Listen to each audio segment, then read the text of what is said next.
नमस्कार, मैं Krishna Sharma AND news से। आज हम आए हैं ज्योति चौरसिया जी के साथ और आज हम जानेंगे कि जो बड़ी उपलब्धि हासिल की है, एसडीएम पद पे चयनित हुई हैं, उनसे बात करेंगे और जानेंगे कि इनकी जो जर्नी रही अब तक की पढ़ाई की, शिक्षा की, और अब सिलेक्शन भी हो गया है, तो कैसा लग रहा है इनको और क्या प्रतिक्रिया है इनकी। मैम, सबसे पहले नमस्कार और बहुत ढेर सारी शुभकामनाएं। ये बताइए क्या जर्नी रही आपकी इसमें। सर, जर्नी मेरी लंबी रही है और उतार चढ़ाव तो इस जर्नी में लगेगा, लंबा समय लगा है तो, लेकिन अंततोगत्वा सर अच्छा परिणाम रहा, तो ये मेरे लिए बहुत अच्छा रहा कि इस फील्ड में ही ख़त्म हो गई सारी चीज़ें। इसका टॉप रैंक जो होते हैं एसडीएम, वो पाया मैंने। अच्छा, आप गोंडा शहर की हैं, गोंडा शहर में कहाँ पर है सबको बताइए, पहले ये बताइए किस जगह की हैं आप। सर, मेरा जो होम टाउन है वो गडेर देवरिया से हूँ मैं। अच्छा। एजुकेशनल के लिए और जो पापा का व्यवसाय था उसके लिए हम गोंडा चले आए। तो स्कूलिंग सर, जो मेरी स्कूलिंग से लेके प्रारंभिक से लेके जो शैक्षिक जितनी भी शिक्षाएं सर मैंने गोंडा से ही की है। अच्छा मैम, ये बताइए कि आप लड़की होकर काफ़ी दिक्कतें आती होंगी, कैसे आपने इस चुनौती को पार किया। सर, चूँकि लड़की के तौर पे बहुत सारी सोशल प्रॉब्लम होती है, आपके पे खुद पे फैमिली का प्रेशर होता है। तो सर सबसे बड़ी मेरे लिए खुशकिस्मती ये थी कि मेरे परिवार वालों ने कभी मुझ पे ये दबाव डाला ही नहीं। एक जो सबसे बड़ा होता है कि शादी का प्रेशर, वो मुझ पे कभी नहीं आया। मेरे घर वालों ने मुझ पर भरोसा जताया और बस यही कहा कि मतलब परिणाम आना चाहिए, भरोसा जताया। और जब कभी मैं उनकी तरफ से कभी हार नहीं था।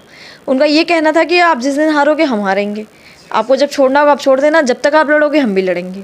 अच्छा, गोंडा में और भी कुछ लोगों का सिलेक्शन हुआ है क्या। जी सर, एक संदीप तिवारी जी हैं, उनका शायद 10वीं रैंक है एसडीएम में। बस इन्हीं के बारे में जानकारी, और भी सुना है कि दो तीन चार लोग और हुए गोंडा से, तो ये बहुत गौरवान्वित की बात है गोंडा जिले की। जिस स्कूल में पढ़ी होंगी उस स्कूल में क्या लगा, वहाँ से कुछ बधाइयाँ मिल रही हैं। बिल्कुल सर, हमारे केवन शुक्ला सर हैं जो मेरे स्कूलिंग में भी थे और वहाँ से मैंने अपनी मैथ की कोचिंग 9 से लेकर 12 तक की है। तो उनका फ़ोन आया था तो मुझे बहुत अच्छा लगा, उन्हें भी बहुत अच्छा लगा। मैं स्कूल से भी आया फ़ोन। तो क्या प्रतिक्रिया आपके पिता की, क्योंकि पिताजी ने काफ़ी मेहनत किया है, क्या करते हैं पिताजी आपके। मेरे पापा की पान की शॉप है गुरु नानक चौक पे ही। और जब रिज़ल्ट आया तो भैया को बताया, घर वालों को बताया, तो सब शौक थे थोड़ी देर। एकदम गमगीन सा माहौल था, एकदम हंसना उस टाइप से, क्योंकि चूँकि मैं बहुत नहीं बात कर पाई, बहुत सारे फ़ोन आ रहे थे, तो मैंने बस इतना बताया कि उतना ही कट कर दिया। और रात में भी बहुत टाइम नहीं मिल पाया बात करने के लिए। अभी मैं आई हूँ, अभी बात। क्या जब से आप आई हैं क्या लग रहा है आपको काफ़ी थकावट भी होगी और मीडिया का जमाना तो लगा है, क्या लग रहा है कि अब भविष्य में क्या करना है। सर, ये सारी चीज़ें जो अभी सामने हैं, ये कभी हम दूसरों का देखते थे, ये सब चीज़ें उन्हीं मेहनत का परिणाम है सर, जो मेरे घर वालों ने भरोसा जताया और जो मेहनत की। तो ये सब अच्छा लग रहा है, ऐसा नहीं लग रहा है कि थकावट सा है, क्योंकि ये भी उन्हीं सब चीज़ों का हिस्सा है जो आप सोचते थे कि आप घर पे आए, आपका स्वागत ऐसा हर कोई सोचता है जो जिस भी फील्ड में होता है। अच्छा, पढ़ाई के दौरान बहुत लोग नर्वस होते हैं, तो वैसा आपके साथ भी क्या होता है। बिल्कुल सर, होता है कि हर किसी के साथ, ह्यूमन बॉडी है तो एक टाइम पे डाउनफॉल होगा भी। तो इसके लिए ये था कि जो सहपाठी थे हमारे साथ में, जो तैयारी भी करते थे, एक दूसरे के साथ सब मोटिवेशन रहे, घर वाले भी मोटिवेट करते रहते थे, तो ये बहुत इंपॉर्टेंट था सर मेरी। आपकी माता जी ने काफ़ी स्ट्रगल वो भी की होंगी, आपके भाई ने भी किया, काफ़ी सुनने में आया है। भाइयों बहनों और माता का कितना सपोर्ट मिला, क्या लोग, जैसे कुछ लड़कियां होती हैं घर के काम भी करने पड़ते हैं, तो आप क्या घर के भी काम करती थी और पढ़ाई भी करती थी कि कुछ ज़्यादा फोकस करता है। सर, अच्छा लगता है मुझे, खाना बनाना पसंद है, लेकिन सर मैंने कभी किया नहीं है। जो ये सारी जिम्मेदारियाँ कि घर की लड़की करती है, तो सब मिल के यहाँ करते थे। हाँ, कुछ जिम्मेदारी जो बड़ी बेटी भी थी वो सारी मेरी छोटी सिस्टर ने निभाई, और बड़े भाई ने भी वैसे ही सपोर्ट किया। जब फ्रेंड बनना था, दोनों भाई बहन फ्रेंड भी बने रहे, लड़ाई झगड़े भी होते रहे इसी में, लेकिन सर सपोर्ट पूरी तरीके से था मेरे पे ही कि तुम बनो फिर हम बनते हैं। अच्छा, आपकी फ्रेंड सर्कल भी काफ़ी अच्छी होगी, काफ़ी, क्योंकि लड़कियों की फ्रेंड सर्कल अच्छी होती है, तो क्या फ्रेंड भी ऐसी कुछ तैयारियां कर रही थी आपकी। जी सर, मेरे भी फ्रेंड हैं जो बहुत तैयारी कर कुछ सिलेक्टेड हो चुके हैं ऑलरेडी पीसीएस में, और जो जैसे उसमें से कुछ सुधीर हैं, वो एसडीएम में पिछले बैच से हुए हैं, तनुजा मैडम भी पीसीएस ऑफिसर हैं, रामेन सर पीसीएस ऑफिसर है, ओम राव सर पीसीएस ऑफिसर है, मतलब एक पूरा ऑरा ही पीसीएस ऑफिसरों का था। और भी लोग हैं जो और तैयारी कर रहे हैं, वो भी अपना मेंस प्री निकाल रहे हैं।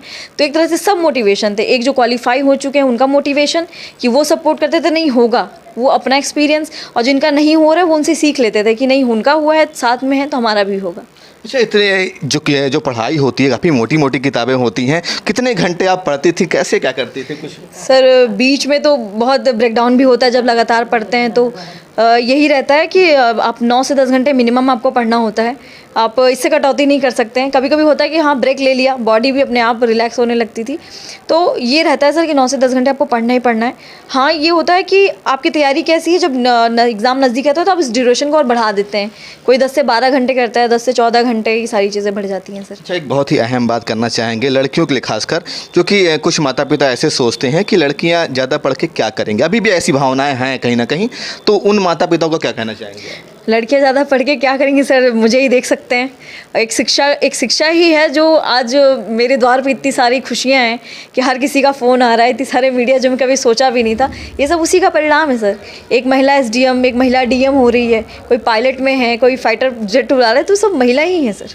सिटी में आप रहती हैं, सिटी की जितने भी आप आस पड़ोस के लोग हैं, कैसा लग रहा है? लोग आ रहे हैं, आपसे मिल रहे हैं, फ़ोटो खिंचवा रहे हैं, काफ़ी बधाइयाँ मिल रही हैं, बुक्के मिल रहे हैं, क्या आपको लग रहा है कि कैसा मन में कैसा लग रहा है आपको? ये सर बहुत अच्छा लग रहा है कि शायद इतने सालों की मेहनत का ये परिणाम है कि सारे जो दर्द थे कि इतने साल से तैयारी कर रहे हैं वो भूल गए।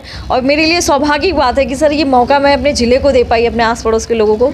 तो हमारे साथ ज्योति चौरसिया जी के पिताजी हैं, आइए इनसे बात करते हैं। सर ये बताइए कि नमस्ते, ये बताइए कि जब घर में लड़कियां पैदा होती हैं तो माँ बाप कुछ ना कुछ मन में उनके ख्याल आता है कि क्या लड़कियां कुछ कर सकती हैं, नहीं कर सकती हैं, कुछ दबाव होता है, तो आपके लिए क्या ऐसा कुछ रहा था?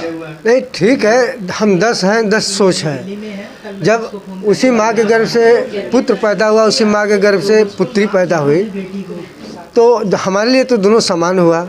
और किसी क्या सोच है इस पर निर्भर करता है, लेकिन मेरी सोच ये थी कि जैसा पुत्र है वैसा पुत्री है।